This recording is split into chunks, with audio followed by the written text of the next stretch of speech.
Bismillahirrahmanirrahim. Assalamualaikum warahmatullahi wabarakatuh. Selamat siang untuk kita semua. Yang terhormat Bapak Abdullah MAG dan teman-temanku yang saya sayangi dan saya banggakan. Pertama-tama marilah kita panjatkan puja dan puji syukur kehadirat Allah Subhanahu wa taala. Tak lupa salawat serta salam kita haturkan kepada junjungan kita Nabi besar Muhammad sallallahu alaihi wasallam.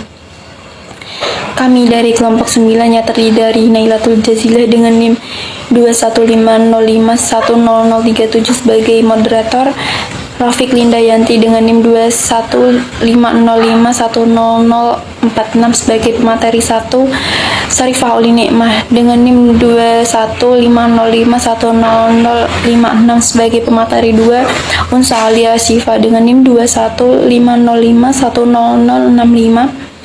Pada siang ini kami akan mempresentasikan hasil diskusi dari makalah kami, yaitu studi fikih dengan pendekatan maqasid al-syariah. Assalamualaikum warahmatullahi wabarakatuh. Perkenalkan, nama saya Rafiq Lindayanti dengan NIM 21505100046 sebagai pemateri pertama. Di sini saya akan memaparkan materi tentang definisi maqasid syariah. Dari segi bahasa, maqasid syariah terdiri dari dua kata, yaitu maqasid dan syariah. Maqasid adalah bentuk jamak dari maksud, yang berarti kesengajaan atau tujuan. Syariah secara bahasa, al-mawadi'u tahdiru ilmai, yang berarti jalan menuju sumber air. Jalan menuju sumber air ini dapat dikatakan sebagai jalan ke arah sumber pokok kehidupan. Menurut Syatibi, sesungguhnya syariat itu bertujuan untuk mewujudkan kemaslahatan manusia di dunia dan akhirat. Kemaslahatan di sini dapat diartikan sebagai kegunaan, kepentingan, atau manfaat. Ada juga yang memahami maqasid sebagai 5 prinsip Islam yang asas, yaitu menjaga agama, jiwa, akal, keturunan, dan harta. Di satu sudut yang lain, ada juga ulama klasik yang menganggap maqasid itu sebagai logika pensyariatan sesuatu hukum. Para ulama telah menulis tentang maksud-maksud syara. Beberapa maslahah dan sebab-sebab yang menjadi dasar syariah telah menentukan bahwa maksud-maksud tersebut dibagi dalam dua golongan sebagai berikut. Yang pertama yaitu golongan ibadah, yaitu membahas masalah-masalah ta'abbud yang berhubungan langsung antara manusia dan Khalik, yang satu persatunya telah dijelaskan oleh syara. Yang kedua yaitu golongan muamalah duniawiyah, yaitu kembali pada masalah-masalah dunia. Maqasid syariah berarti tujuan Allah dan Rasul-Nya dalam merumuskan hukum-hukum Islam. Tujuan itu dapat ditelusuri dalam ayat-ayat Al-Quran dan Sunnah Rasulullah sebagai alasan logis bagi rumusan suatu hukum yang berorientasi kepada kemaslahatan umat manusia. Hujjah, cara mengetahui dan tujuan mengetahui maqasid syariah. Sifat dasar dari maqasid syariah adalah pasti atau qat'i. Kepastian di sini merujuk pada otoritas maqasid syariah itu sendiri. Apabila syariat memberi panduan mengenai tata cara menjalankan aktivitas ekonomi dengan menegaskan bahwa mencari keuntungan melalui praktek riba tidak dibenarkan, dapat dipastikan dalam hal tersebut disebabkan adanya unsur kezaliman sosial ekonomi, terutama bagi pihak lemah yang selalu dirugikan.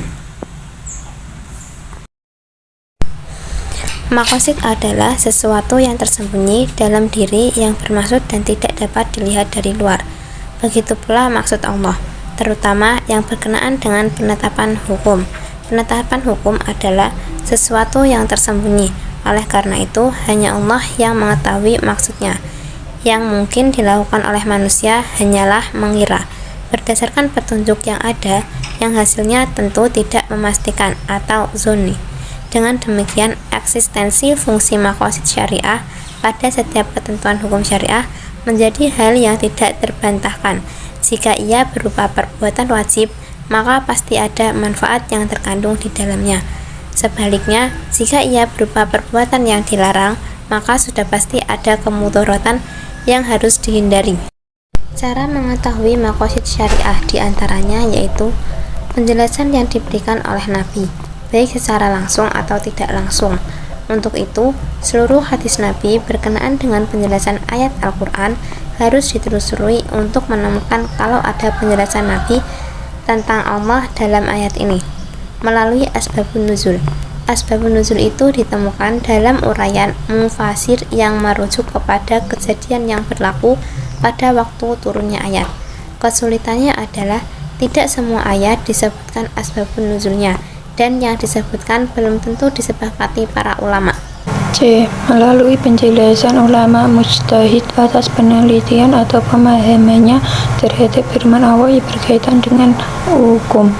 D. Melalui kaidah kebahasaan yang menjelaskan tanda-tanda atau indikasi yang menjelaskan sebab dan akibat seperti yang dipahami dari tanda untuk taklil. Tujuan mengetahui hukum ilat antara lain: A. Dapat menetapkan hukum pada suatu kasus yang padanya terhadap ilat hukum namun belum ada hukum padanya dengan cara menyamakannya dengan kasus yang sama yang padanya terhadap pula ilat hukum tersebut. B. Untuk mematapkan diri dalam berakal berlaku pada ilat yang tidak punya daya rentang, ilat al-qasirah. C. Untuk menghindari hukum, artinya menetapkan ilat untuk suatu hukum dengan tujuan menetapkan hukum kebalikannya sewaktu ilat itu tidak terdapat pada kasus tersebut. Macam-macam maqasid syariah. 1. Syariah yang berhubungan dengan hal-hal yang bersifat kebutuhan primer manusia atau maqasid al-daruriyat. Hal-hal yang bersifat kebutuhan primer manusia seperti yang telah kami uraikan adalah bertitik tolak kepada 5 perkara, yaitu A. Agama, B. Memelihara jiwa, C. Memelihara akal, D. Memelihara keturunan, E. Memelihara harta benda. 2. Syariah yang berhubungan dengan hal-hal yang bersifat kebutuhan sekunder manusia atau maqasid al-hajiyat. 3. Syariah yang berhubungan dengan hal-hal bersifat kebutuhan pelengkap manusia atau maqasid al-tahsini. Terima kasih.